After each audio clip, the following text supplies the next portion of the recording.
نہیں، اب میں بوڑھا ہو چکا ہوں۔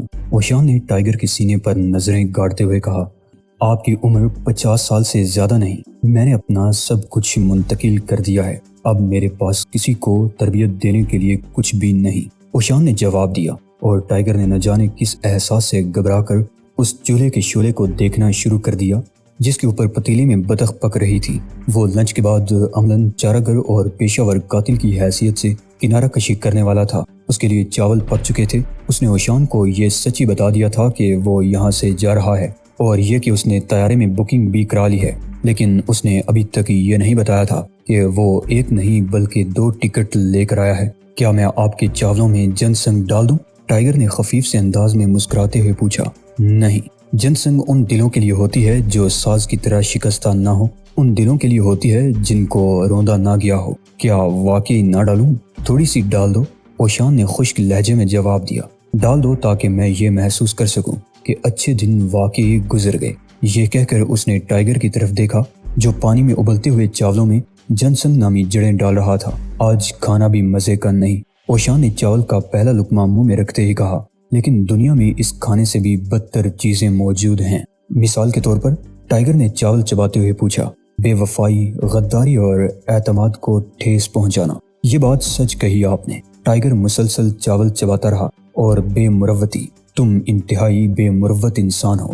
اب میری نظریں تم پر کبھی نہیں پڑیں گی، کیونکہ میں سناجو کے فن کو بے حرکت دیکھنے میں گناہ محسوس کروں گا، جیسی آپ کی مرضی، اور میں کبھی یہ بھی نہیں چاہوں گا کہ مجھے تمہارے بارے میں کسی قسم کی کوئی اطلاع ملے۔ یہی زیادہ بہتر ہوگا۔ ٹائیگر نے اپنے دل کی گہرائیوں میں اوشان کے لیے محبت کے جذبے محسوس کرتے ہوئے کہا۔ اس کا دل چاہ رہا تھا کہ وہ اوشان کو گود میں اٹھا کر ناچنا شروع کر دے اور زور زور سے کہے کہ ہم خواہ چارہ گر میں رہیں یا نہ رہیں، ایک ساتھ رہیں گے اور ہمیں کوئی جدا نہیں کر سکے گا۔ میں تم پر یہ بات واضح کر دینا چاہتا ہوں کہ تم کبھی اپنے اوپر سے سرکاری اور عالمی قاتل کا داغ نہیں مٹا سکو گے۔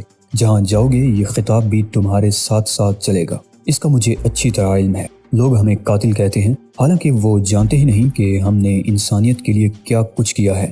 انہیں کسی نے بتایا بھی نہیں۔ ٹائیگر نے بطخ کی ٹانگ بمبوڑتے ہوئے جواب دیا اور پھر کھڑا ہو گیا۔ میں جا رہا ہوں لٹل فادر، کیا آپ بھی ساتھ چلیں گے؟ نہیں، اوشان نے بطخ کی ٹانگ نیچے رکھ دی۔ میں زیادہ دکھ برداشت نہیں کر سکتا، کیونکہ میں بوڑھا اور غریب آدمی ہوں۔ شاید تم نے درست فیصلہ کیا ہے، یہی وقت مجھے چھوڑ جانے کے لیے مناسب ہے۔ آپ غریب تو نہیں لٹل فادر، ٹائیگر نے شوخ لہجے میں کہا۔ آپ کی جیبوں میں اشرفیاں بری رہتی ہیں، اور پھر آپ تو ماسٹر آف سناجو ہیں۔ آپ کو کسی بھی جگہ بھاری معاوضہ پر کام مل سکتا ہے۔ ٹائیگر نے اپنا سارا سامان ایک چھوٹے سے نیلے کینوس بیگ میں بھرا اور پھر واپسی کے لیے مڑ گیا۔ اسے توقع تھی کہ اوشان کچھ نہ کچھ ضرور کہے گا، مگر ایسا نہیں ہوا۔ میں جا رہا ہوں، اس نے مجبوراً خود ہی کہا۔ اچھا، اوشان نے اسپاٹ لہجے میں جواب دیا۔ اس کے انداز سے ایسا لگ رہا تھا جیسے وہ واقعی کسی قطعی نتیجے پر پہنچ چکا ہو۔ اس کی آنکھیں اب چمکنے بھی لگی تھی۔ ٹائیگر نے ایک طویل سانس لی اور پھر سوچنے لگا کہ کیا وہ اپنا یہ خواب پورا ہوتے نہیں دیکھ سکے گا کہ شادی کے بعد اوشان بھی اس کے ساتھ ہی گھر میں رہے۔ آپ نے مجھے جو کچھ دیا ہے، اس پر اگر میں صرف شکریہ کہوں تو یہ ناکافی ہوگا، ٹائیگر نے پلٹے بغیر کہا۔ پہلی بار اس کی آواز بھی رندی ہوئی نکل رہی تھی۔ تم نے کبھی کافی کوشش بھی نہیں کی۔ میں نے سیکھنے کے لیے کافی قربانیاں دی ہیں۔ چلے جاؤ، اوشان نے اچانک ہی کہا۔ سناجو کا ماسٹر بہت کچھ کر سکتا ہے، مگر معجزے نہیں دکھا سکتا۔ تم بدعنوانی اور فساد کی دنیا کی طرف واپس جا رہے ہو، لیکن یاد رکھو کہ اس دنیا کا سورج تانبے کو بھی سونا بنا کر لوگوں کو دھوکہ دیتا ہے۔ خدا حافظ لٹل فادر، ٹائیگر نے بمشکل کہا۔ کیا آپ مجھے دعا دے کر رخصت نہیں کریں گے؟ اوشان خاموش رہا۔ وہ جانتا تھا کہ اس وقت ٹائیگر کے سینے میں کتنے طوفان چھپے ہوئے ہیں، اور اگر اس نے ذرا سی بھی نرمی سے کام لیا تو یہ طوفان غلط رخ اختیار کر جائیں گے۔ اس نے رسی ڈھیلی چھوڑنے کا ارادہ ترک کر دیا۔ خدا حافظ، اس نے بہت دھیرے سے کہا، اور ٹائیگر تیزی سے آگے بڑھ گیا۔ کشتی سے اتر کر خشکی پر پہنچنے کے بعد اس کا دل تڑپ اٹھا۔ وہ اس شخص کو ایک بار پلٹ کر پھر دیکھنا چاہتا تھا جس نے اسے سب کچھ دیا تھا، دنیا جہان کے فن سکھائے اور ناقابل تسخیر بنا دیا، لیکن اس نے پلٹ کر نہیں دیکھا، کیونکہ اسے یقین تھا کہ ایک بار پلٹ کر دیکھنے کے بعد وہ اپنے ارادے کی قوت کھو بیٹھے گا۔ گودی کی ریلنگ کے ساتھ ساتھ چلتے ہوئے اس کی نظر ایک آدمی پر پڑی جو اپنی عمارت کا مظاہرہ کرنے کے لیے اس طرح ریلنگ سے ٹیک لگائے کھڑا تھا جیسے ساری دنیا اسی نے خرید رکھی ہو۔ راستے سے ہٹ جاؤ، اس نے قہر آلود لہجے میں اس آدمی سے کہا۔ کیا بات ہے نوجوان، کیا آج گرمی زیادہ ہے؟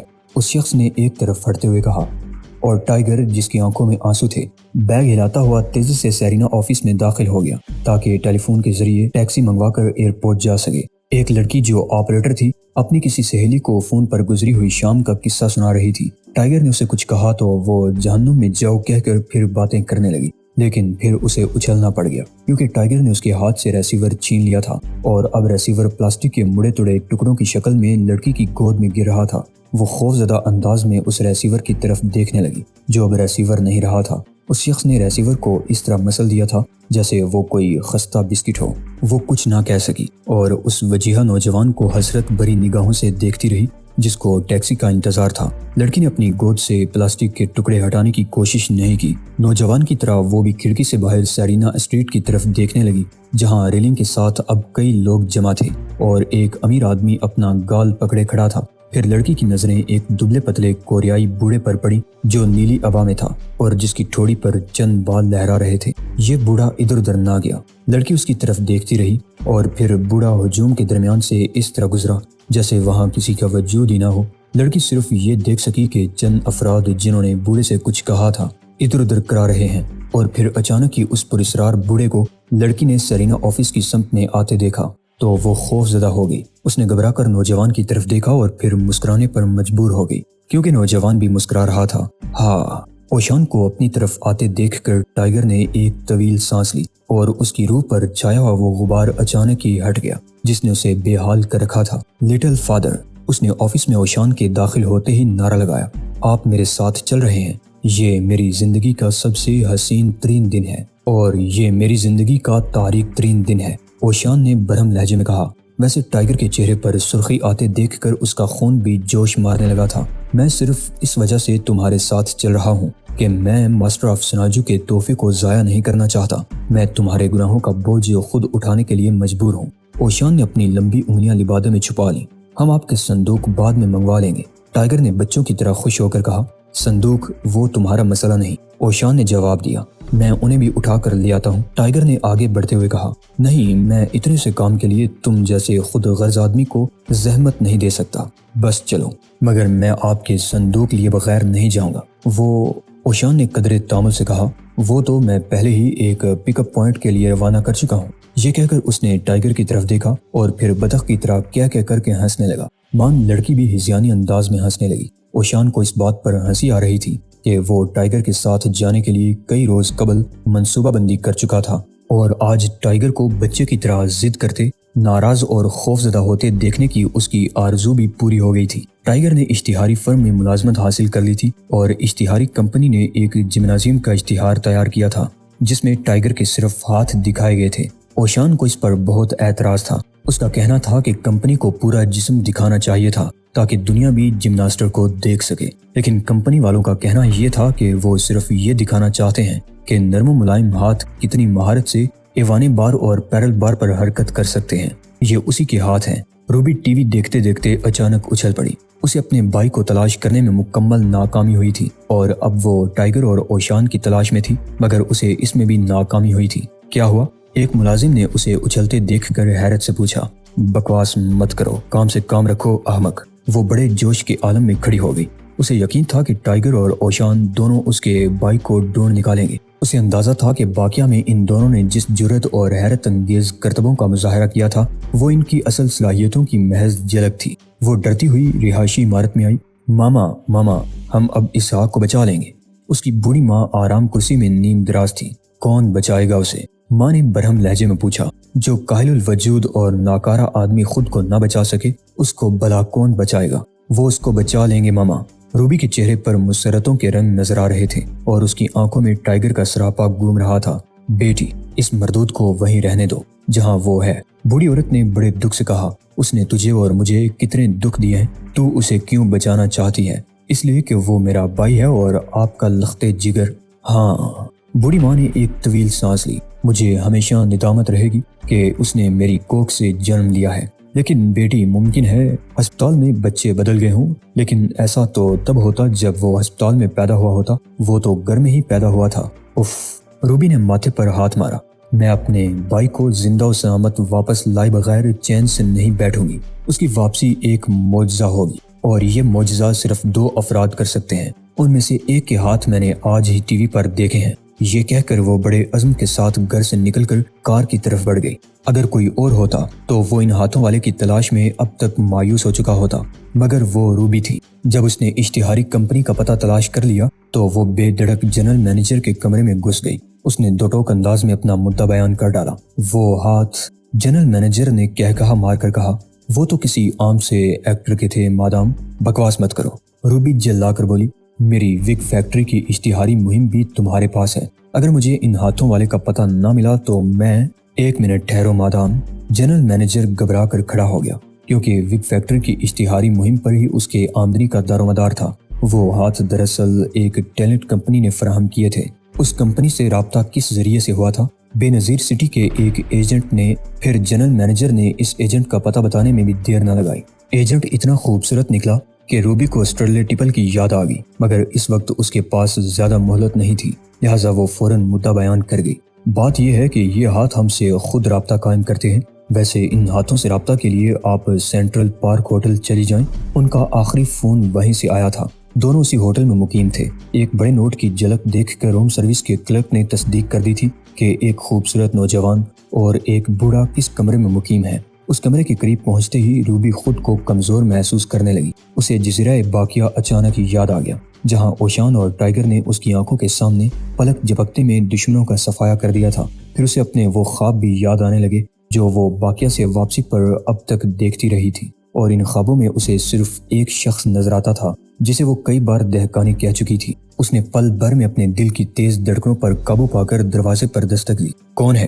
ٹائیگر کی آواز سن کر اس کے دل میں انتہائی خوشگوار خود بت سی ہونے لگی۔ دروازہ کھولو دہقانی، اس نے مسکراتے ہوئے کہا، اور پھر دروازہ ایک جھٹکے سے کھل گیا۔ اوہ تم! مان ٹائیگر کی آنکھیں چمکنے لگی اور روبی کو اپنی نظریں اس کے چہرے پر سے ہٹانا پڑی۔ تم کہاں تھی؟ بس یہی تھی، روبی نے ایک بار پھر سنبھالا لے کر کہا۔ یہاں تو میں بھی ہوں، خیر اب تمہیں کیا چیز ہم تک کھینچ لائی ہے روبی؟ مجھے… روبی نے اچانک ہی چلا کر کہا اور پھر پھٹ پڑی۔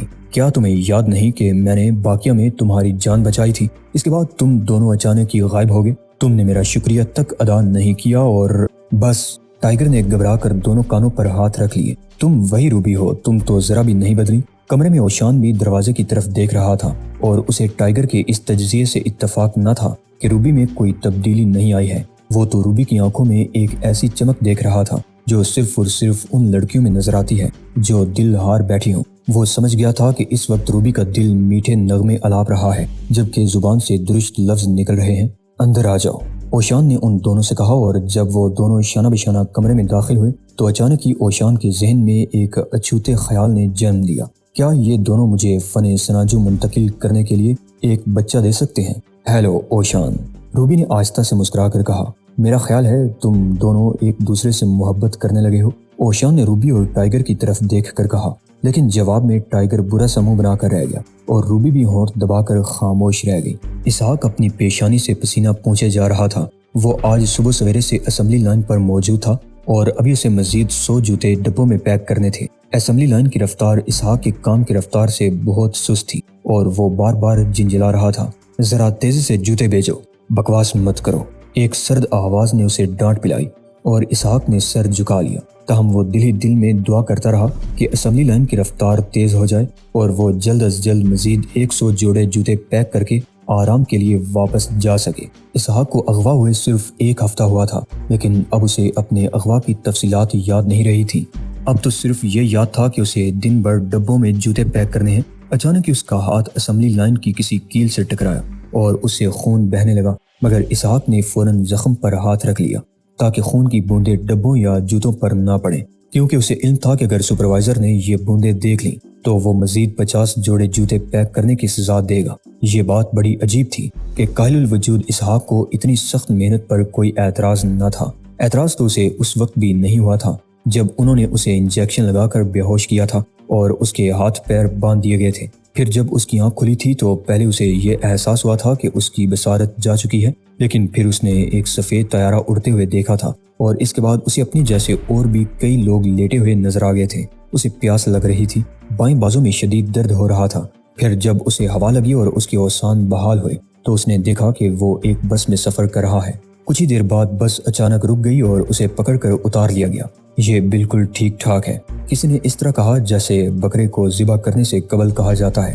اس کے ساتھ ہی کسی نے اس کے منہ سے ایک بڑا سا پیالہ لگا دیا اور وہ جانوروں کی طرح گھٹا گھٹ پانی پینے لگا۔ وہ اس وقت تک پانی پیتا رہا جب تک اس کا پیٹ نہ بھر گیا۔ چند لمحوں بعد اس کی ہتھکڑیوں اور پیر کی بندشیں کھول دی گئی تھی۔ اس وقت وہ بولنے سے بھی خوف زدہ تھا، مگر اس کی آنکھیں ارد گرد کا جائزہ لے رہی تھی۔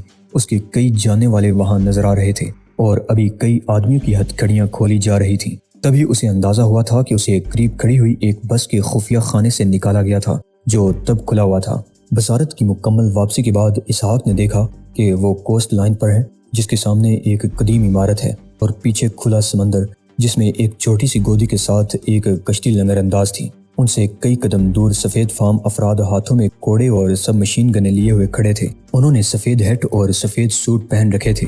قیدیوں میں اسحاق کا ایک دوست بگریٹ بھی تھا، جس سے سیاہ فاموں کی بستی کا ہر آدمی پناہ مانگتا تھا۔ بگریٹ کو دیکھ کر اسحاق کے حوصلے بلند ہو گئے تھے، کیونکہ اسے یقین تھا کہ اب سفید فام افراد کی شامت آنے والی ہے۔ اس نے بگریٹ کی طرف مسکرا کر دیکھا اور اسی دوران ایک قیدی نے چلا کر اغوا کرنے والوں کو بے نقد سنانی شروع کر دی۔ تاہم اچانک ہی ایک لمبا اور دبلا پتلا سفید فام نمودار ہوا۔ اس کے چہرے پر مسکراہٹ تھی اور ہاتھ میں تلوار چمک رہی تھی۔ اس نے ہاتھ کی ایک جنبش سے گالیاں دینے والے کا سر قلم کر دیا اور پھر بگریٹ کی طرف دیکھا، جس کی ساری دلیری ہوا ہو چکی تھی اور جو سفید فام تلوار بردار کو تعظیم کر رہا تھا۔ اس واقعے کے بعد کسی بھی قیدی نے کبھی نہ تو کوئی احتجاج کیا اور نہ ہی کوئی مزاحمت کی۔ سفید فاموں نے انہیں ایک فیکٹری میں کام پر لگایا اور ان سے بیگار لی۔